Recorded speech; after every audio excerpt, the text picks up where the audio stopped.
Today I have taken a topic of biostats. You always have many questions coming from this topic, and that is bias in research. Let us try to dig in deeper and to see what different types of biases do we have.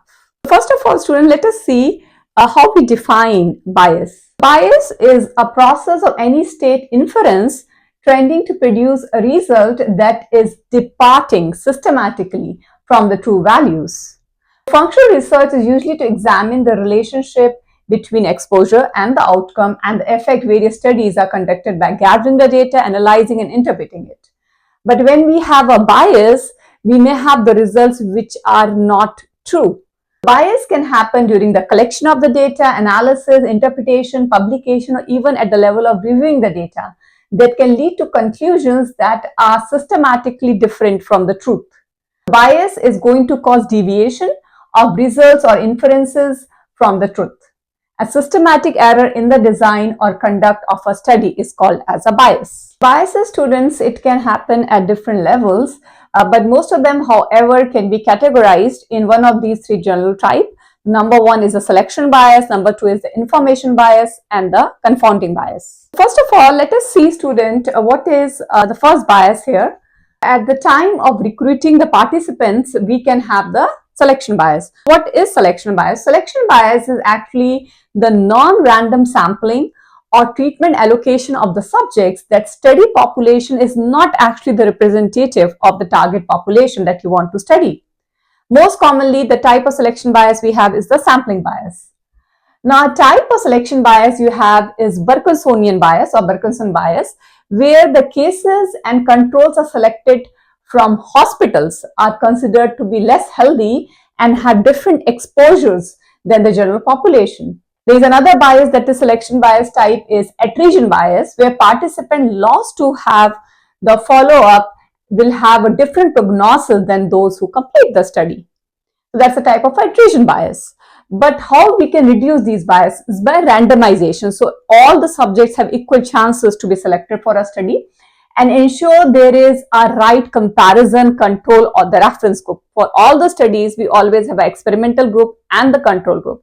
Control group is very important. That will help us in comparison. This is the group that is a healthy group, or the group which does not have the exposure or does not have the disease. Now, the other type of biases that can happen while performing the study, we have the recall bias, measurement bias, procedure bias, and observer expectancy bias. Let us talk about, first of all, what is the recall bias. Recall bias is awareness of the disorder alters recall by the subject, common in retrospective study. When the patients come across other patients who are going through the same condition or same the disease, they will recall it faster as compared to when they are not among those patients who are having the same disease. Patients with disease recall exposure after learning of similar cases. This is a type of a recall bias. And how we can reduce this recall bias? By decreasing the time from the exposure to the follow-up, so that we are not making those patients come in contact with other patients who are having the similar disease.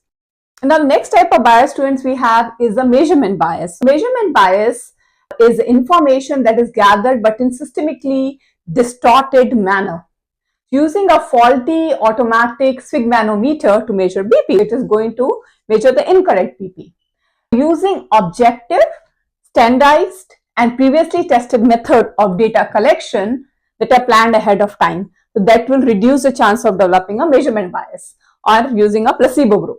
Now, there is a type of measurement bias that is called as Hawthorne effect.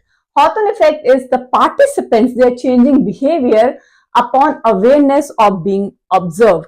Now, the next bias we have is procedure bias, where subjects in different groups are not treated the same.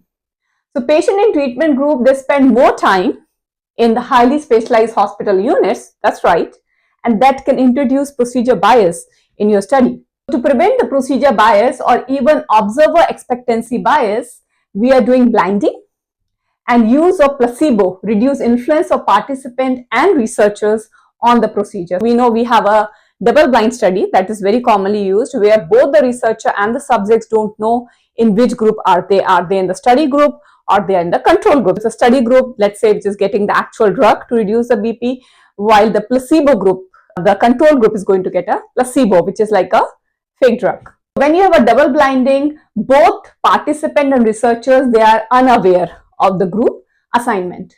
I was telling you next about the observer expectancy biopsy. Now the next bias we have, students, here is observer expectancy bias, where researcher belief in the efficacy of a treatment changes the outcome of that treatment. It's about the belief of the researcher that is causing this bias. So an observer expecting treatment group to show signs of recovery is more likely to document positive outcome, because the researcher already know where he has given the treatment. Again, the same thing, as we reduce the procedure bias, doing the blinding will reduce the influence of participant and the observer on the assignment of the results. Now, at the interpreting results level, you can have one bias introduced that is very important. You always have questions in the exam on the confounding bias. Now, what is confounding bias? Where the factors related to both exposure and the outcome distorts the effect of exposure on the outcome, versus effect modification, in which the exposure leads to different outcomes in the subgroup stratified by the factors. What does it mean? For example, we have an uncontrolled study between association, drinking coffee and the lung cancer. Uncontrolled study has been done. However, coffee drinker also smoke more, and smoking is directly associated with the lung cancer. So what does it mean in this confounding? The factors that are related to both exposure and the outcome, right? What is a factor here that's related to both exposure and the outcome is smoking. That will distort the effect of exposure on the outcome. When we try to understand this example related to confounding, factor related to both exposure and outcome, here the factor is drinking coffee. Related to both exposure, smoking, and the outcome is lung cancer. Because they say people who drink coffee more, they also smoke more, right? That is the reason drinking coffee is associated with both exposure and outcome, because smoking is related directly to the lung cancer. So the factor of drinking coffee is distorting the effect of exposure. So drinking coffee distorting the effect of smoking exposure on the outcome, that is lung cancer. This is confounding variable. Versus effect modification, that's another term, in which the exposure leads to different outcomes in subgroup, like exposure of smoking that can lead to different outcomes, like it can lead to oral cancer, lung cancer in subgroups stratified by the factor, that is effect modification. How we can reduce the confounding bias? By multiple repeated studies. Crossover studies are those in which subject act their own control, and matching, where patients with similar characteristics are there in both the treatment and the control group. Now, another bias, students, we have is the lead time bias, where early detection is confused with increased survival. Early detection makes it seem like survival has increased, but disease natural history has actually not changed. It is just like you detected the disease early. To prevent the lead time bias, you measure back-end survival. Back-end survival will help you in understanding that when actually the disease started. It will adjust the survival according to the severity of the disease at the time of diagnosis. Now, the last type of bias we have is length time bias. Screening test detects diseases with long latency period, while those with shorter latency period become symptomatic earlier. Latency period is a time when the patient looks asymptomatic. A slowly progressive cancer is most likely detected by a screening test than a rapidly progressive cancer, because it's slowly progressing. Doing the RCT or the randomized control trial will assign the subjects to the screening program or to no screening, so that you are able to diagnose the slowly progressive cancer without introducing any length time bias in it. Let us see, student, what is attributable risk. Attributable risk is difference in the risk between exposed and the unexposed group. The proportion of the disease occurrence that are attributable to the exposure. For example, if the risk of liver damage in the heavy drinkers is 12% and the risk in non-heavy drinkers is 2%, then 10% of liver damage risk is seen in heavy drinkers attributable to heavy drinking. Our attributable risk equals to A over A plus B minus C over C plus D. Same thing you have to do is to put it in this ABCD or 2 times 2 table. Now we already understand how we put the sample in A group, B group, C group or D group.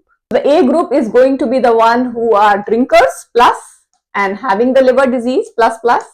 The B group will be the plus minus, means plus positive risk factor, that is heavy drinker, minus disease means not having the liver disease. The C group will be minus plus, means not having the risk factor, not drinker, but plus disease means having the liver disease. And D group will be minus minus, means not having the smoke, not drinker and not having the liver disease either. Now let us see what is RRR. RRR is relative risk reduction. What does it mean? Proportion of risk reduction attributable to the intervention when compared to a control value. For example, if 2% of patients who got the flu shot developed the flu, while 8% of unvaccinated patients developed the flu, then relative risk reduction will be 1 minus RR. To calculate RRR, firstly you have to calculate RR and simply subtract 1 from it. If RR in this case is 2 over 8 is 0.25, then RR will be 1 minus 0.25, that is 0.75. RRR is the percentage of original risk by which the intervention decreases the risk. Decrease in the risk divided by original risk is the RRR. Now students, let us see what is ARR. ARR is absolute risk reduction. Difference in the risk, not the proportion but difference in the risk attributable to the intervention when compared to a control. It means amount by which intervention is the treatment you are providing, or let's say intervention, vaccination can be an intervention in between. Equation of ARR equals to C over C plus D minus A over A plus B. For example, if 8% of patients who receive a placebo vaccine develop the flu versus 2% of patients who receive a flu vaccine. So ARR in this case will be 8% minus 2% comes out to be 6%, that is 0.06. The difference in risk attributable to the intervention as compared to a control. So intervention in this case is like the flu vaccine. Formula is C over C plus D minus A over A plus B. Let us students try to understand what is precision. So precision is the consistency or reliability of a test to produce the same result. Precision, we can say, is the reliability of the test. Absence of random variation is the precision. So precision definitely will become less when there is more random error. Precision is high when standard deviation decreases. Precision is high, then it increases your statistical power, that is 1 minus beta. So precision increase when there is a decrease in standard deviation, decrease in standard error of the mean, and precision also increases with narrowing of confidence interval. Now what is accuracy? Accuracy, student, we can also say is the validity. Validity or trueness of the test measurements due to absence of systematic error or bias is the accuracy of the test, or ability of the test to produce the correct result is the accuracy of the test. So accuracy will decrease with the systematic error.